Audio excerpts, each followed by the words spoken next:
Di episode pertama kemarin kita sudah sedikit mengetahui kehebatan dari Park Hyung Han sebagai seorang detektif yang walaupun dengan tampilannya yang culun, nyatanya dia bisa menangkap semua penjahat dengan caranya yang unik dan sedikit nyeleneh. Di akhir episode kita juga sudah melihat formasi dari tim Hyung Han yang akhirnya diisi oleh rekan-rekannya yang tidak kalah hebat. Ada Kim Sang-sun, detektif yang sangat ganas, Kyung Hwan, detektif baru dengan kekuatan ototnya, dan terakhir ada Hu Jung, si lulusan terbaik yang sangat cerdik.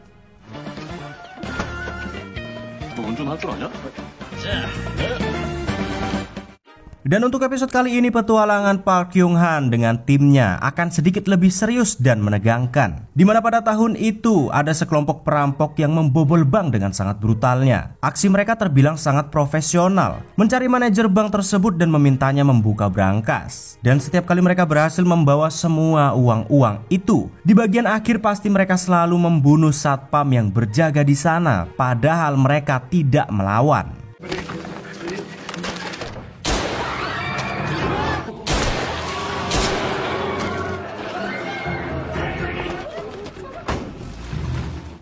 Di kantor kepolisian Jungnam sendiri saat Hyung Han sudah membentuk timnya, Pak Kapol si kumis lele ini ujuk-ujuk datang dan menugaskan mereka dengan tugas receh, yakni menangkap para pengemis yang berkeliaran di pasar. Ya, tentu Pak Kapol memberikan tugas tersebut karena meremehkan kemampuan tim Hyung Han. Namun ternyata berurusan dengan para pengemis bukanlah hal yang sulit baginya. Dia dengan mudah mengamankan para pengemis karena sudah hafal betul gerak-gerik mereka. Apalagi selama di Hwangchun, Hyung Han sudah sering menyamar sebagai seorang pengemis untuk menangkap penjahat. Bahkan selama ini para pengemislah yang menjadi mata-matanya. Makanya ia bisa menjadi seorang detektif yang hebat.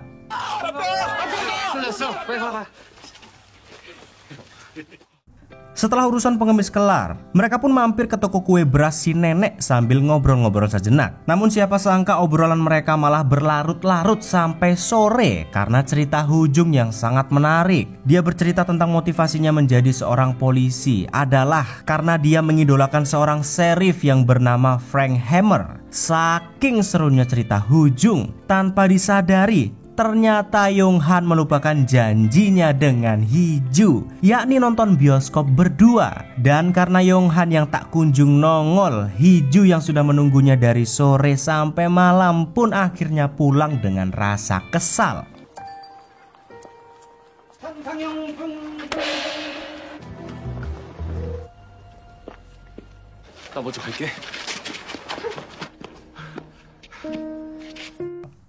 Keesokan harinya berita tentang perampokan yang dilakukan oleh 5 orang bersenjata pun tersebar di koran-koran. Hyung Han dan timnya lantas berdiskusi tentang apakah para perampok ini akan datang ke Seoul atau tidak. Karena jika kemungkinan itu terjadi, maka kepolisian Jungnam harus bersiap-siap untuk menangkap mereka. Namun karena kurangnya informasi sebab perampok-perampok ini sangatlah lihai, Hyung Han jadi bingung harus memulainya dari mana. Beruntung, Ho Jung yang sudah menyelidiki kasus mereka sejak perampokan pertama sudah mengira kalau perampok-perampok ini sebenarnya adalah mantan militer. Dari gerak-geriknya, pakaiannya, sampai pola dan mobilnya semua identik dengan militer. Dan setelah ditelaah lebih jauh lagi, sepertinya 4 perampokan sebelumnya adalah hanya sebuah simulasi atau latihan, dimana dari sini ketua Daichun meyakini kalau para perampok ini pasti akan menuju Seoul untuk misi terakhir mereka.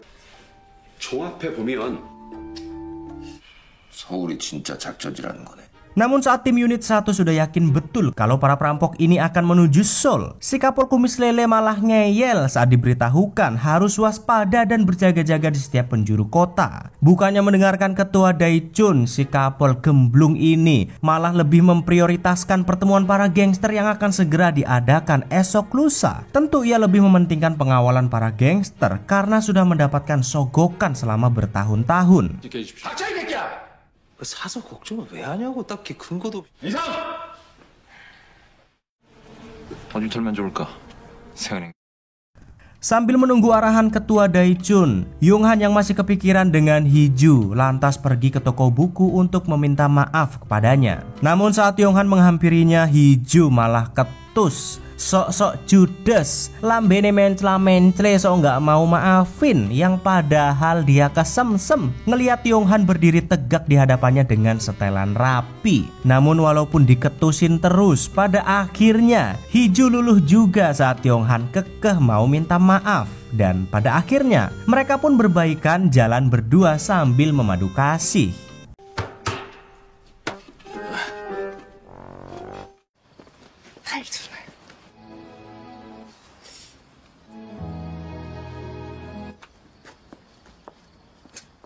Di sisi lain ternyata para perampok benar saja hendak pergi ke Seoul untuk misi terakhir mereka, yakni menuju bank yang ada di Jungnam City, Bank Goryeo. Dimana setelah perampokan terakhir mereka di Bank Goryeo, para perampok ini hendak pergi ke luar negeri untuk membawa kabur semua hasil rampokan mereka selama ini. Namun di kantor kepolisian Jungnam sendiri ternyata tim Yonghan tidak tinggal diam dan terus melacak pergerakan mereka. Berkat semua informasi yang sudah dikumpulkan oleh Ho Jung dan juga melihat berbagai kemungkinan yang ada, akhirnya Yonghan pun sudah mengetahui bank mana yang akan mereka rampok selanjutnya, yakni sesuai prediksi Bank Goryeo.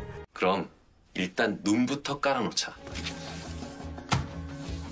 Karena tidak ingin kecolongan, Yonghan pun memanfaatkan para pengemis yang waktu lalu ia bebaskan untuk menjadi mata-matanya. Dimana setiap bank yang ada di kota Seoul diletakkan satu pengemis untuk memastikan bank yang akan dirampok. Namun walaupun sudah tahu tujuan mereka, ada satu kendala yang Yonghan temukan, yakni mereka tidak tahu betul hari apa dan jam berapa para perampok akan beraksi. Oleh sebab itu, Ho Jung pun ditugaskan untuk mencari tahu tanggal pasti dan jam pasti kira-kira para perampok akan bergerak kapan. 알아내면 어떤 규칙을 갖고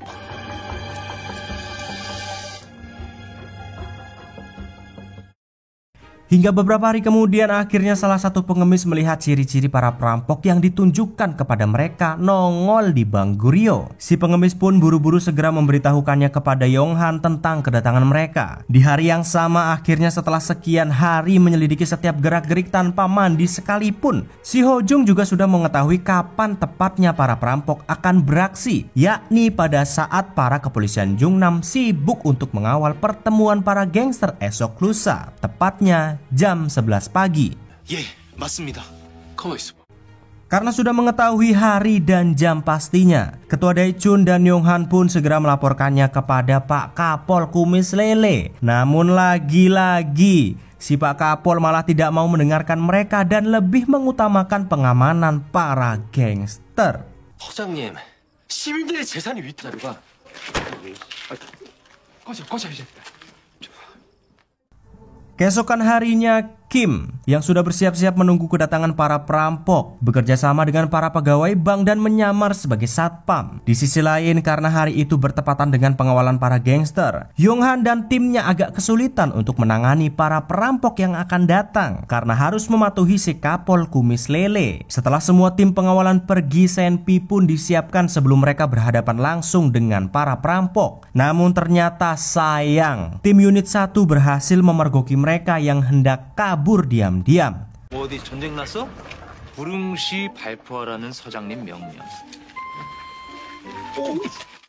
Karena waktu sudah sangat mepet dan mereka malah dikurung karena membangkang perintah Pak Kapol, Yonghan dan yang lainnya pun berusaha memujuk petugas lapas untuk segera membebaskan mereka. Namun ternyata dia kekeh tidak akan membebaskan Yonghan karena perintah dari atasan. Karena perampokan kali ini akan merugikan banyak orang dari segi materi hingga bisa berjatuhan korban. Ho Jung pun merayu si petugas lapas agar mau membebaskan mereka dengan cerita sedih banget. Dari alasan mereka harus menangkap para perampok sampai akibat yang akan diderita oleh rakyat jika Bank Goryeo tidak berhasil mereka amankan.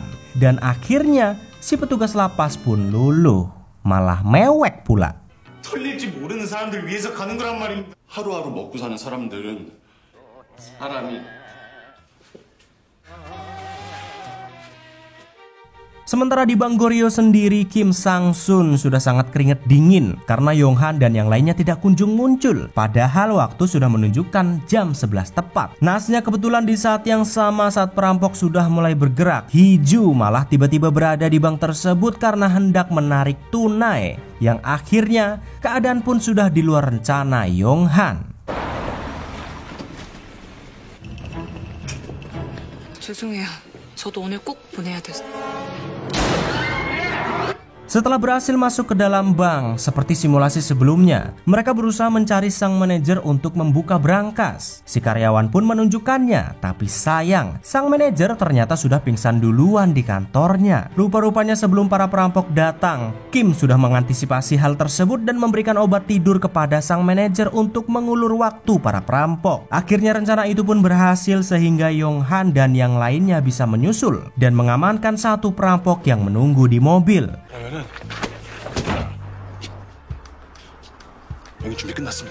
Mereka pun merencanakan rencana cadangan, yakni Yong Han menyamar menjadi salah satu perampok untuk menangkap mereka. Namun naasnya, saat para perampok gagal mengambil uang di brankas, mereka yang hendak kabur malah membawa Hiju sebagai sandera.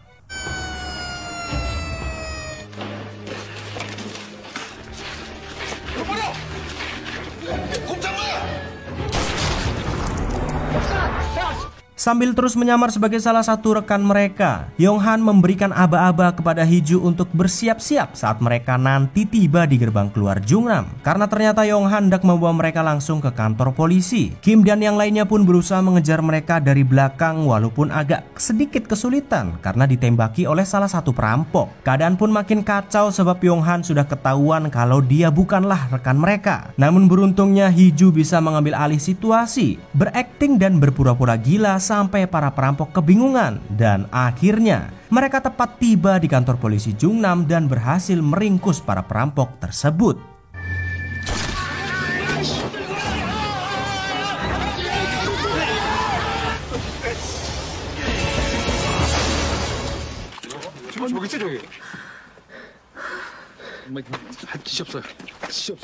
Setelah misi berbahaya selesai, Pak Kapol Kumis Lele yang sejak awal menolak menangkap para perampok-perampok itu, tiba-tiba malah ia yang cengengesan berfotoria di depan para media dan mengambil semua jerih payah tim Yong Han. Namun karena mereka juga tidak peduli dengan hal tersebut, tentu Yong Han pun lebih memperdulikan sang pujaan hatinya. Dia takut Hiju kenapa-napa karena tidak sengaja ikut dalam misi berbahaya. Dan dari sinilah akhirnya hubungan mereka diketahui oleh semua rekannya di tim 1. Cocuit. 어서 가. 야, 가자. Sementara itu di tempat lain ketika Jungnam sudah kembali aman dan kondusif, tiba-tiba ada sebuah kasus besar lagi yang menggegerkan kota Seoul dengan ditemukannya 10 jasad bayi di sebuah hutan. Entah siapa dalang dibalik pembunuhan bayi-bayi tersebut, namun kita diperlihatkan siluet dari sang pelaku yang diketahui dia adalah seorang wanita. Namun siapakah sebenarnya wanita ini dan apa motifnya masih belum diketahui. Well-screened candidate. Benar saja beberapa hari kemudian di kantor kepolisian Jungnam, tim unit 2 mendapati laporan dari seorang janda muda yang mengatakan bahwasanya bayinya telah hilang diculik oleh seseorang. Namun bangsulnya si Huang malah mengabaikan laporan tersebut dengan dalih mereka hanya menangani kasus besar dan tidak mau membantunya. Karena tidak tega, Kim lantas mengambil alih laporan tersebut dan mendengar semua ceritanya. Dari penuturan si ibu, bayinya hilang beberapa hari yang lalu saat siang hari ketika sedang tertidur pulas. Ia juga memberitahukan kalau saat hilang anaknya masih dibedong dengan sebuah kain yang memiliki rajutan bergambarkan penyu emas. Dan anaknya juga mempunyai ciri-ciri yang khas, yang sangat spesial, yakni si jabang bayi mempunyai 2 ibu jari di tangan kirinya. Sambil menangis si ibu pun terus memohon kepada Kim agar mereka bisa menemukan jabang bayinya. 저희 조구 좀 꼭 찾아주세요. 목숨보다 소중한 아이예요.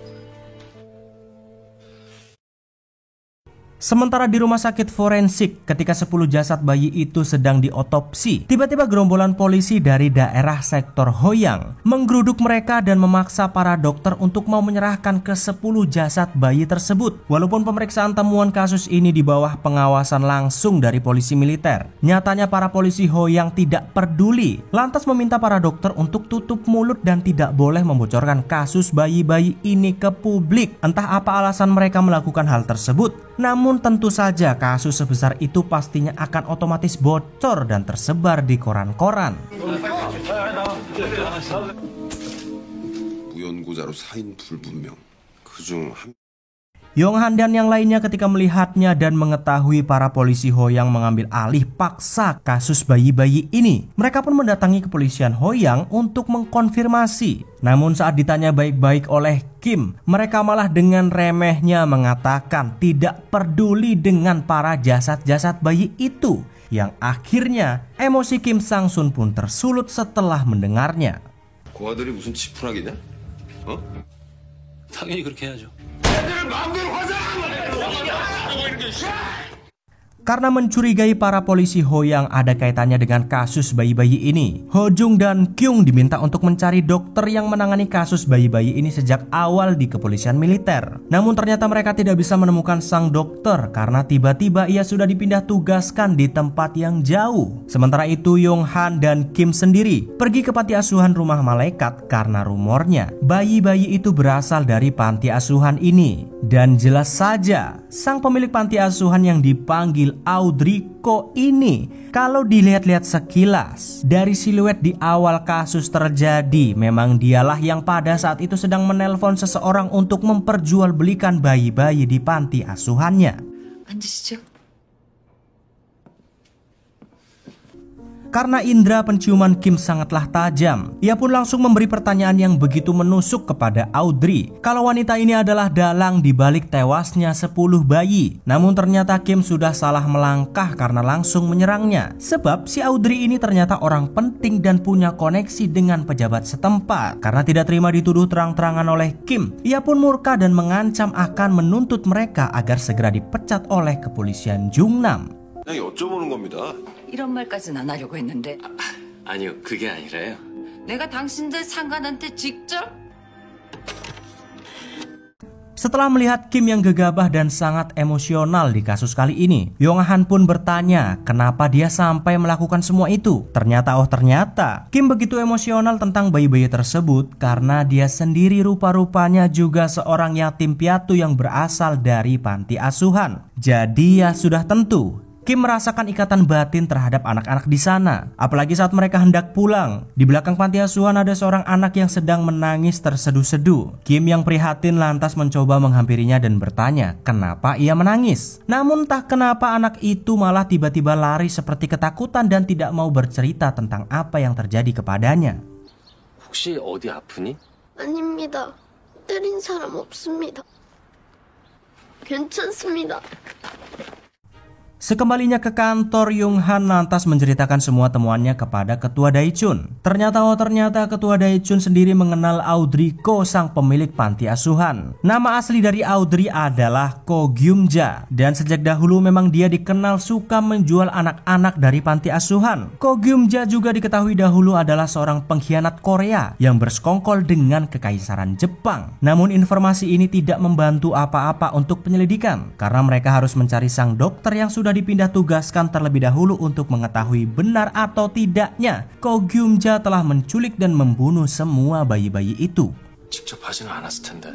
그럼 이를 전혀 모르는 사람을 고용했을 거야. 뭐야? 야! 뭐가 이래? 빨리! Untuk mencari tahu informasi lebih jauh lagi, Kim dan Yonghan pergi ke tempat si pelapor untuk menanyakan siapa saja orang-orang yang sering datang ke rumahnya atau lalu lalang di sekitar rumahnya. Si pelapor lantas menyebutkan ada beberapa orang, dari tukang arang, tukang koran, pemulung, sampai penjual kosmetik. Namun dari mereka semua saat diinterogasi ternyata tidak ada yang mencurigakan sama sekali. 큰 가방 같은 거 들고 다니는 그런 사람들. 들고 다니면서 없다니까요. 떴는데 Karena tidak juga mendapatkan petunjuk, Yonghan dan Kim lantas kembali ke panti asuhan malaikat untuk meminta maaf kepada Gyum-ja atas ketidaksopanan mereka tempo hari. Namun jangan salah, sebenarnya ini hanyalah pura-pura belaka agar mereka bisa menyelidiki langsung panti asuhan tersebut. Dan pada akhirnya saat mereka berdua sedang bersih-bersih sembari mencari bukti di sekitar panti asuhan, benar saja mereka pun menemukan bukti yang begitu akurat yakni potongan kain bergambarkan penyu emas milik si ibu pelapor yang waktu lalu kehilangan anaknya.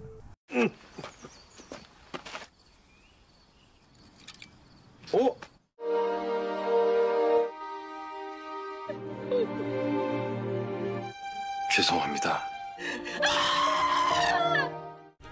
Setelah mengetahui betul kalau memang Ko Gyum-ja dalang di balik penculikan para bayi, Yong-han dan timnya pun mencari lebih jauh lagi. Kira-kira bagaimanakah caranya dia bisa menculik bayi-bayi tersebut dengan catatan yang Kyung-hwan punya. Mereka pun akhirnya bisa menarik satu kesimpulan, bahwasanya orang yang telah menculik bayi-bayi itu adalah seorang pedagang kosmetik yang tentu sering datang ke rumah-rumah para warga. Tuduhan itu bisa dibuktikan karena di setiap rumah warga yang bayinya hilang pasti ada kosmetik yang sama di dalam rumah mereka.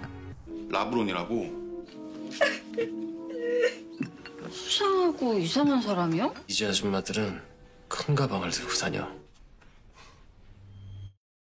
Tidak ingin kecolongan lagi, Yong-han dan timnya lantas mengikuti si penjual kosmetik yang pada malam itu sedang menuju ke tempat perjudolan. Namun mereka bukan hendak langsung terang-terangan menangkap si penjual kosmetik. Ternyata Yong-han datang ke sana untuk bekerja sama dengan sang bandar agar si penjual kosmetik melakukan penculikan lagi dan bisa menangkap basah dirinya. Karena tidak ingin tempat judolnya ditutup, si bandar pun menyetujui kesepakatan tersebut dan menghampiri si penjual kosmetik untuk mendesaknya agar segera membayar semua hutang-hutang judolnya. Dan karena sudah kepepet, akhirnya ia pun kembali melakukan aksinya.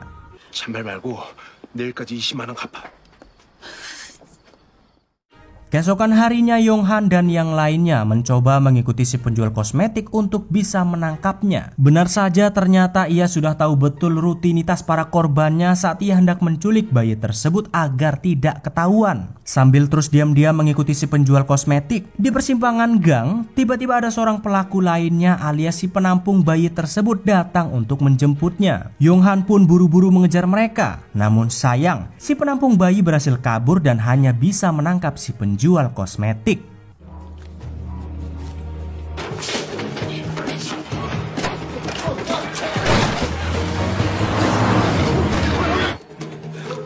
경찰입니다. Setelah si penjual kosmetik tertangkap, ia pun diminta untuk jujur mengatakan siapakah orang yang menyuruhnya dan siapa orang yang menampung bayi-bayi yang ia culik. Namun si penjual kosmetik tidak bisa menyebutkan identitas orang-orang itu karena memang dia tidak tahu siapa mereka. Tidak kehabisan akal, Yong-han juga membawa seorang dokter yang selama ini melakukan vaksin untuk panti asuhan malaikat. Dia dibawa karena dicurigai telah bersekongkol dengan Ko Gyum-ja. Dan benar saja, ternyata si dokter ini bertugas untuk menyeleksi bayi-bayi yang sehat untuk diperjualbelikan. Dan setelah mendapatkan semua bukti-bukti tersebut, Yong-han pun mengutus kepolisian Jungnam untuk menangkap dan menggeledah semua yang ada di panti asuhan malaikat. 건물 지하에서 뭐가 나왔답니다. Setelah semua pegawai ditangkap dan panti asuhan digeledah, alangkah terkejutnya mereka ketika mendapati ternyata benar ada sebuah ruangan yang diindikasikan di tempat tersebutlah selama ini bayi-bayi disimpan. Mereka juga mendapati fakta bahwa bayi-bayi yang cacat dibunuh di tempat itu dengan cara membiarkan asap batu bara mengepul sampai mereka tewas. Tidak sampai di situ, ternyata saat Kim kembali bertemu dengan si bocil yang menangis waktu lalu, rupa-rupanya ia juga mengetahui kalau memang benar di sanalah para bayi-bayi itu dikurung. Namun si bocil tidak melanjutkan keterangannya dan malah menghindar. 그 아가들 알아? 아니요. Tidak berselang lama setelah penangkapan para pegawai panti, akhirnya mereka menemukan orang yang waktu lalu menjadi penadah para bayi. Dia bernama Yun. Namun saat ditanya apakah semua penculikan itu diperintahkan oleh atasannya, rupa-rupanya si Yun ini mencoba melindungi Ko Gyum-ja dan mengatakan kalau semua penculikan tersebut tidak ada kaitannya dengan pemilik panti asuhan malaikat. 당신을 불법 입양. 뭐 하시는 겁니까? 나갈 수 있겠어? 어? Bahkan tidak hanya pegawainya Yun, rupa-rupanya asistennya juga mengatakan hal yang sama, bahwa mereka hanya melakukannya berdua dan tidak melibatkan Ko Gyum-ja. Ternyata usut punya usut setelah diselidiki oleh ketua Daechun. Kedua pegawainya itu adalah mantan anak buahnya saat berkhianat dan bersekongkol dengan Jepang dahulu kala. Jadi terang saja mereka bahkan bersedia memberikan nyawanya kepada Ko Gyum-ja. Belum selesai interogasi yang dilakukan, tiba-tiba si Kapol kumis lele bajindul ini malah datang dan mengacaukan semuanya, di mana ia malah meminta Yong-han dan yang lainnya untuk membebaskan Ko Gyum-ja karena dia adalah orang penting dari anggota Dewan Perserikatan Wanita. Memang bangke si Kapol ini kok. Namun saat mereka pikir Ko Gyum-ja akan bebas begitu saja, tiba-tiba Kim Sang-sun datang dengan membawa bukti lainnya, yakni si bocil dari panti asuhan. 어디 가려고? Setelah si bocil dibawa oleh Kim untuk bersaksi, ternyata ia benar-benar mengetahui apa yang terjadi kepada para bayi hingga mereka tewas. Semua dimulai saat si bocil ini sedang bermain di sekitar panti. Tidak sengaja ia melihat dari balik lubang kalau pegawai Yun sedang menyusui para bayi-bayi itu. Namun suatu hari Ko Gyum-ja datang dan marah kepada mereka karena bayi-bayi itu ternyata cacat dan tidak bisa dijual. Dan dari sinilah perkaranya. Karena Gyum-ja tidak bisa menjual bayi-bayi itu, ia pun memutuskan untuk membunuh mereka semua dengan melubangi pipa perapian dan membiarkan bayi-bayi itu tewas di dalam kepulan asap.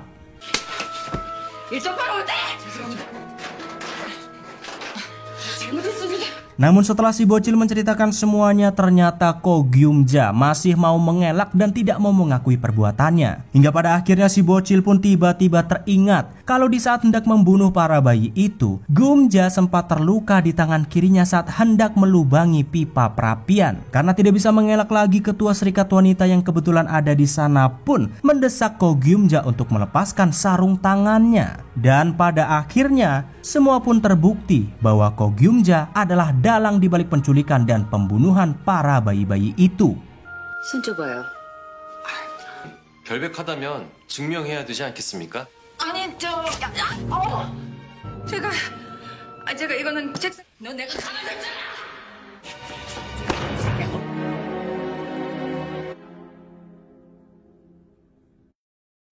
Begitu semuanya selesai, mereka pun bertanya kepada Kim kenapa ia bisa tahu kalau anak itu adalah kunci saksi dari penculikan para bayi-bayi. Rupa-rupanya karena Kim juga berasal dari panti asuhan. Dia tahu betul kalau si bocil sedang menyembunyikan sesuatu. Kim pun mencoba membujuknya untuk menceritakan semua yang ia tahu tentang para bayi. Dan ternyata alasan Kim dijuluki anjing gila dan selalu menggigit buruannya adalah karena saat di panti asuhan, dia juga sama seperti si bocil ini, penakut dan selalu dibully. Dan pada akhirnya Kim pun menemukan cara untuk mengusir para pembulinya, yakni dengan menggigit mereka. 얼씨구 슬프기도 하고. Beberapa hari kemudian saat Jungnam sudah kembali aman, Yong-han menggunakan waktu luangnya untuk jalan-jalan dengan Hee-ju. Mereka bercengkraman di bawah sinar rembulan dengan sangat romantisnya, bercerita ini itu sambil menghabiskan waktu. Namun tidak disangka ketika sedang asik berdua-duaan, para polisi datang menertibkan para warga yang masih berkeliaran di jam malam. Karena panik, Hee-ju pun lantas menggandeng Yong-han dan berlari masuk ke dalam gang untuk bersembunyi dari kejaran polisi. Dan yang akhirnya, karena sudah berada di dalam gang berduaan, mereka pun 이제 간 거 같으니까 딱.